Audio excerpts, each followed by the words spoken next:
This is the Christmas season, so we're going to do something a little different here today and next Sunday. I'm going to show you some clips from two of my favorite movies. And two of my favorite movies happen to be Christmas movies. Today, it's from A Christmas Carol. And if you know, they've made a lot of different versions of the Christmas Carol. The best one is 1951, okay? And that's my humble opinion. Alistair Sims. So if you have not seen it, please watch it this Christmas. You need to see it. All right? Well, you're going to see some of it today. Now, I call it A Christmas Carol, A Changed Life. Because if you've watched Scrooge and Christmas Carol, you see that his life was changed by the end of the movie. And our lives are supposed to be changed as Christians. We're supposed to be different. When I think I have the verses next. This is in Corinthians. Christ love controls us. What do you mean His controls us? His love is the one that guides us, constrains us, urges us on to live how we ought to live, to do the things we ought to do. If you really love somebody, it changes how you act. And we love Christ. Christ loves us. So Christ's love constrains us. Since we believe that Christ died for all, we also believe that we have all died to our old life. Now this is for us who are Christians. I'm talking. He died for everyone, that those who receive His new life, now watch this phrase, will no longer live for themselves. What? I thought it was all about me. When I got married, it said it was so somebody would take care of me.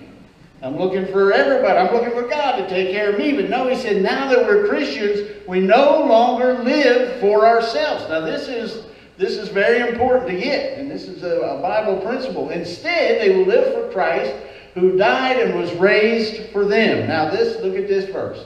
This means that anyone who belongs to Christ becomes a new person.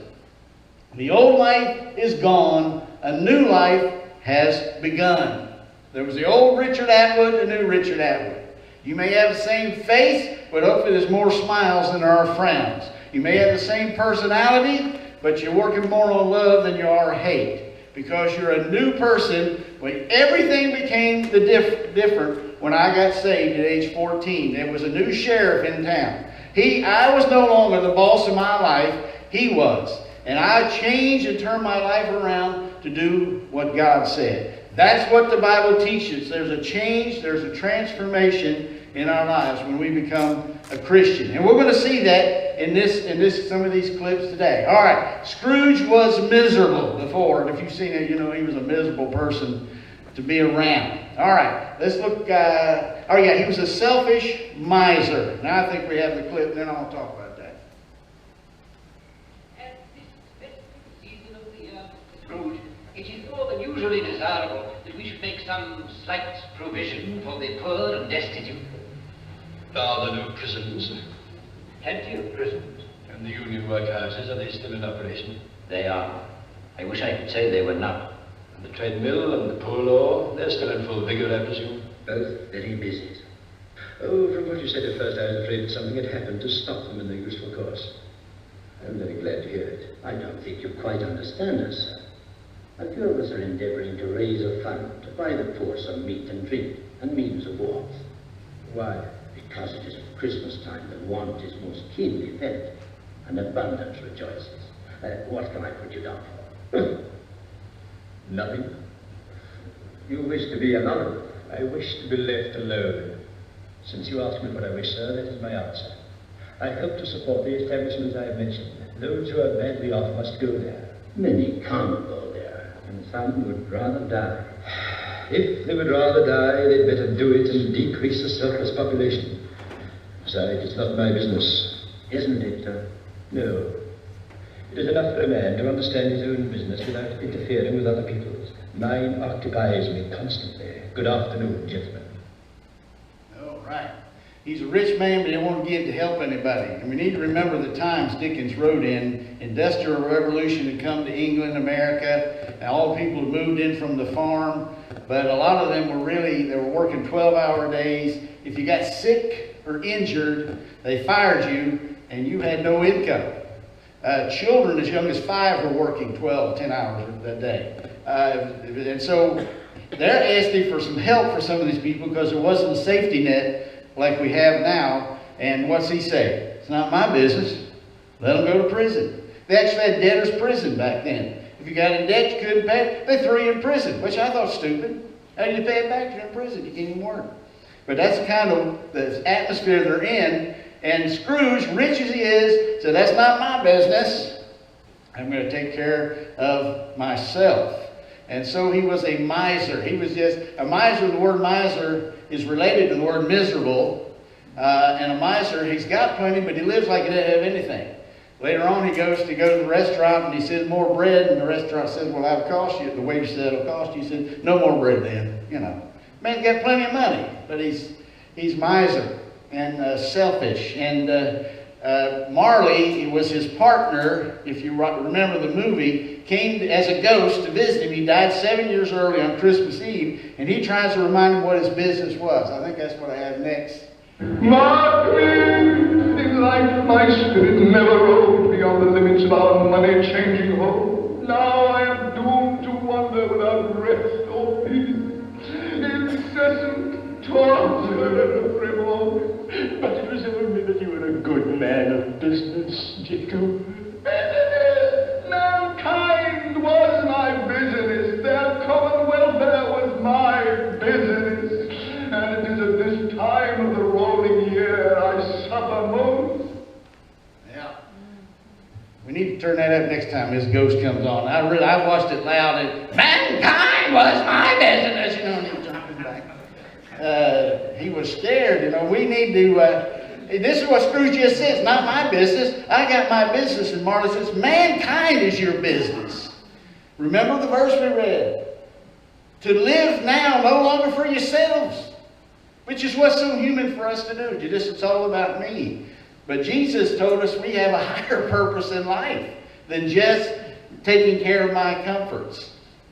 And that's part of what we see in this movie, the whole theme of this movie. And that's for us too. A changed life means we're thinking about somebody else. We want them to be saved and know about Jesus. We want them to be able to have good things that we have. Love one another, Jesus said. And so this is definitely got a Christian theme in this movie. So he was miserable, selfish miser. He wasn't pleasant to be around.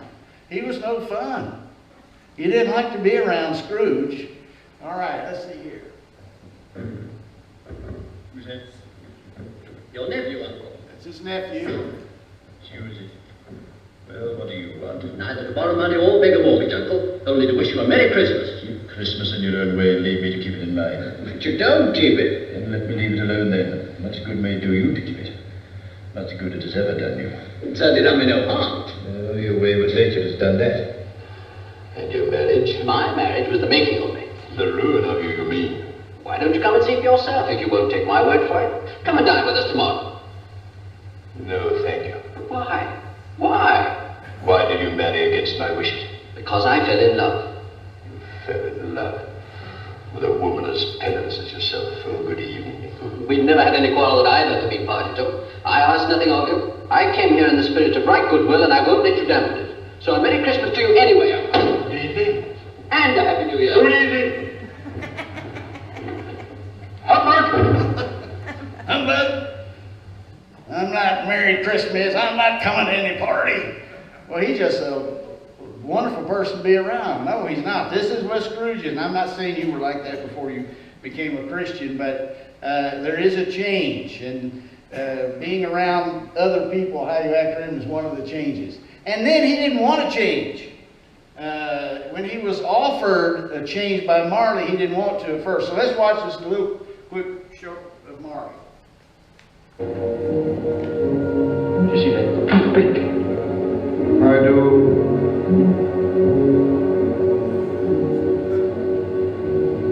You're not looking at it. But I see it, notwithstanding. Well then, I've just got to swallow this. I've been tortured for the rest of my life by a legion of hobgoblins. All of my own creation. It's all humbug, I tell you.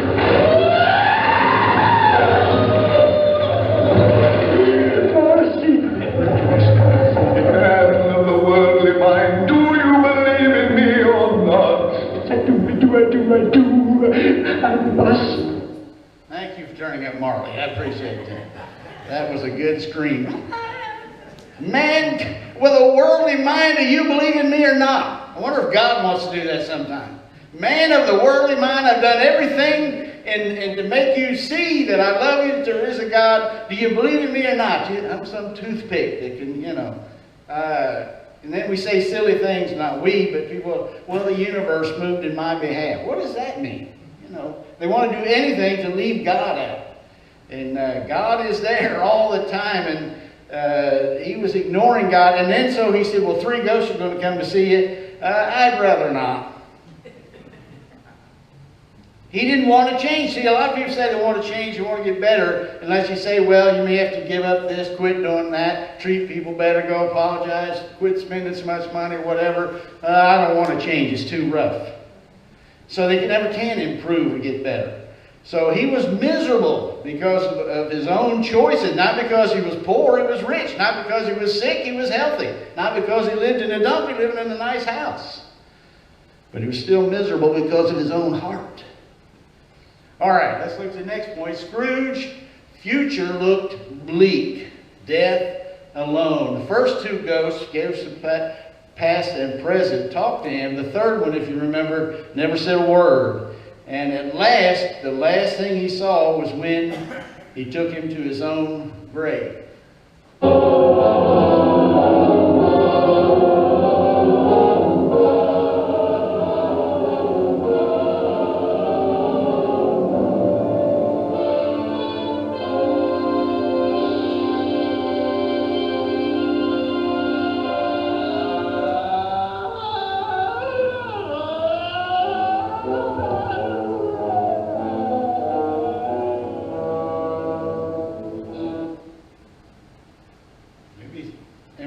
See their own grave.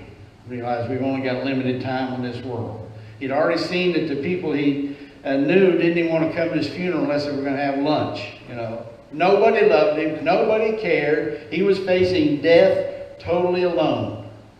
Now, Christians, even if we have all of our family and friends die off, by the time we die, we don't face death alone because Jesus is still with us. But he faced death alone. So as a man without God, that's what Scrooge represents to me. But he was transformed. I don't know what to do. I'm as light as a feather. I'm as happy as an angel. I'm as merry as a schoolboy. I'm as giddy as a drunken man. A Merry Christmas, Ebenezer. Lord humbug! And a Happy New Year, as it is Lord.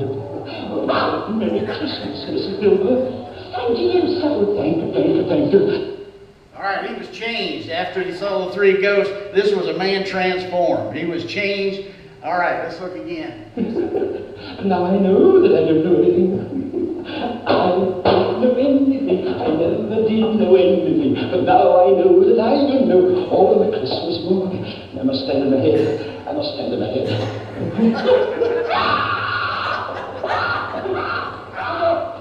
on!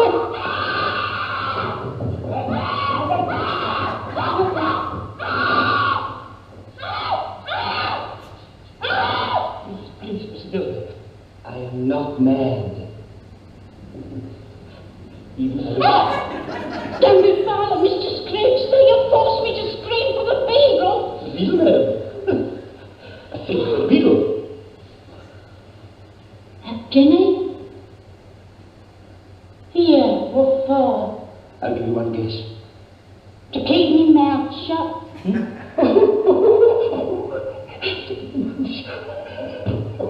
No, Mr. Dillon. It's for a Christmas present.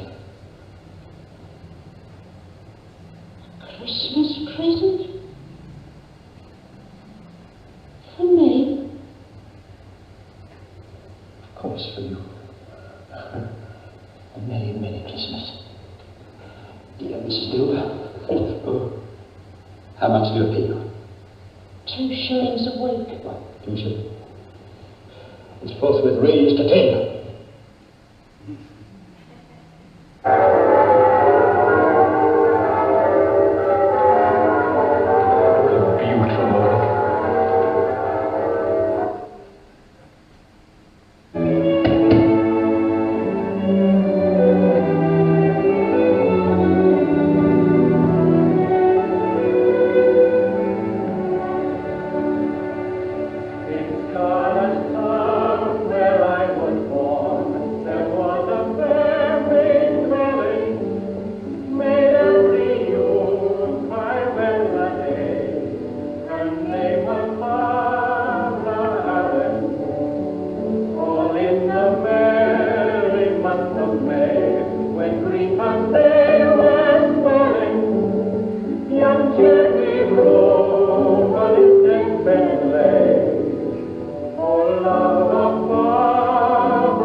delighted. My dear, look who it is.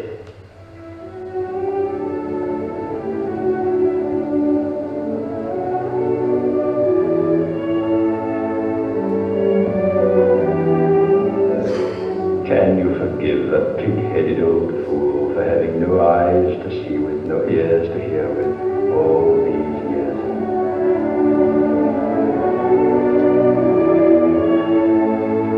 Yes, dear uncle. You've made Fred so happy. Now, bless him. Dennis, polka.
That's Bob Cratchit.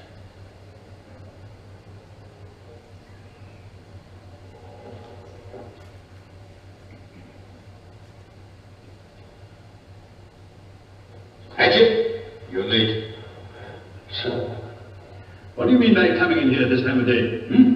I'm very sorry, sir. I am behind my times. You are indeed. Step this way, Cratchit, please. It's only once a year, sir. It won't be repeated. I was making rather merry yesterday, sir.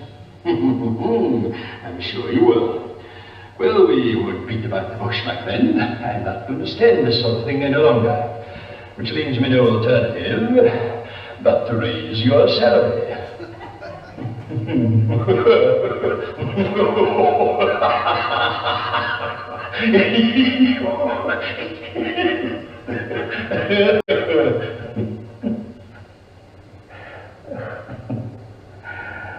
I haven't taken leave of my senses, Bob. I've come to them. From now on, I want to try to help you to raise that family of yours. If you'll let me. Well, we'll talk it over later, Bob, over a bowl of hot punch. Meanwhile, you just go and put some more coal in that fire. You go straight out and buy a new coal scuttle. You do that before you dot another I, Bob Cratchit. I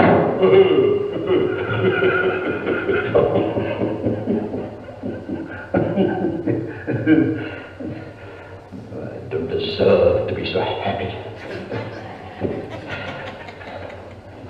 I can't help it. I just can't help it. Scrooge was better than his word. He became as good a friend, as good a master, and as good a man as the good old city ever knew, or any other good old city, town, or borough in the good old world. And to Tiny Tim, who lived and got well again, he became a second father. Uncle Scrooge! And it was always said that he knew how to keep Christmas well, if any man alive possessed the knowledge. May that be truly said of us, and all of us. And so, as Tiny Tim observed, God bless us, everyone.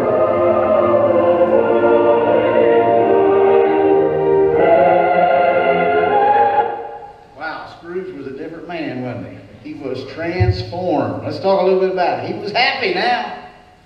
Before Before he was miserable, now he's happy. I don't deserve to be so happy. You know, he wants to stand on his head. He's smiling, he's laughing. There's a difference in his life. And I'm not saying we should laugh all the time, but there surely ought to be a difference that we are happy people now. That we're happy that we're saved. God loves us. We're going to heaven. And that ought to make a difference in our lives as Christians. And I put this, if your whole life is gloom and doom and sarcasm and worry and whining and hatefulness, something is wrong, isn't it? Yeah, that's right. How in the world can we be that when we're forgiven and loved and saved and God is in our lives and we're going to heaven? How can we be that? And let's just face it, one of the biggest hindrances from us really reaching, I don't mean us, I mean Christians, is we act more like the before Scrooge than we do the after Scrooge. More the after Scrooge is what we're supposed to be, and will help us reach people. So he was happy. He became a kind and giving person. It didn't show it in there, but he gave a big turkey to the Cratchits for Christmas. He's obviously helping Tiny Tim become a family member. He is now a kind and giving person. And as Christians, that should be in our lives. Remember the verse, stop living only for ourselves. We are thinking about others and kind and giving. He liked people. Now, you know, you say, well, I don't like all people. Well, there's a couple of naughties. But in general, we realize that people are created in God's image. God loves people. Jesus died for people. And if we don't love people, don't like people, you know, there's something. I mean, he liked people. He was smiling about people. Scrooge restored relationships, like with his nephew and his nephew's wife, and with the Cratchits. He restored relationships. When you get right with God, that's what you want to do. He was humble. He changed. Before he was arrogant, now he was humble. And as Christians, we should be humble and never... And there's a temptation sometimes when we start doing good to get arrogant about our doing good. Well, if you were just doing all the good that I'm doing. You know, we need to stay humble as we do good and kind and giving. And notice when he admitted where he was wrong. Did you notice that his nephew's wife, when he first came in, she was afraid. She had fear on her face. And he came up and says, will you forgive an old fool who doesn't have ears to hear and eyes to see? And did you see her countenance change? When we are humble and admit we're wrong, what that does in people's lives to restore relationships. And he lived happily ever after. That's what it said in there. He was everybody, you know, he's with Tiny Tim. He's a part of the family. He's changed person. His transformation was lived out. It wasn't just a one-day thing. It was a lifetime thing. And as Christians, that should be the change, a lifetime thing. What if it was this? The story wouldn't have been so good if the narrator said, unfortunately, Scrooge went back to being a miserable skinflint after a couple of months. Wouldn't have been a happy end. Well, I wouldn't want to watch that movie. And Jesus talked about it. He said some people, they come up and then they're gone for a little. We don't want to be like that. We want to be continually growing, living our life out till we go to that next place. And so this to me is a real illustration of what it means to be a Christian. Our lives, we had the old life and now we have a new life. And you might even want to try to stand on your head. But he was a changed person. And he didn't worry if everyone understood his change. Now this is in the book, but not in the movie, about how that some people laughed at him because he was different. And so this quote's in there. Some people laughed to see the alteration in him, but he let them laugh. And little heeded them. His own heart laughed, and that was enough for him. That's a great quote. You may think, well, and some people think they won't be Christians because somebody may think they're weird if I'm a Christian and I'm worried about what people think. And he didn't care because his own heart laughed. And let him laugh. We shouldn't care if other people, some people, don't like how we live or that we're Christians and don't live in fear of that. And so now his life had meaning. It was more than just counting up his money to end every day. What a miserable life if that's all it is, to count your money every day. But now he was living for something. He had meaning. And when he died, people cared, where they wouldn't have cared before. Those who receive this new life will no longer live for themselves. And that's us. So Scrooge is a good example of the transformation in our life. We are changed people. We are different. We turned from this way to follow Jesus. And as Tiny Tim ended the movie and the book, God bless us everyone.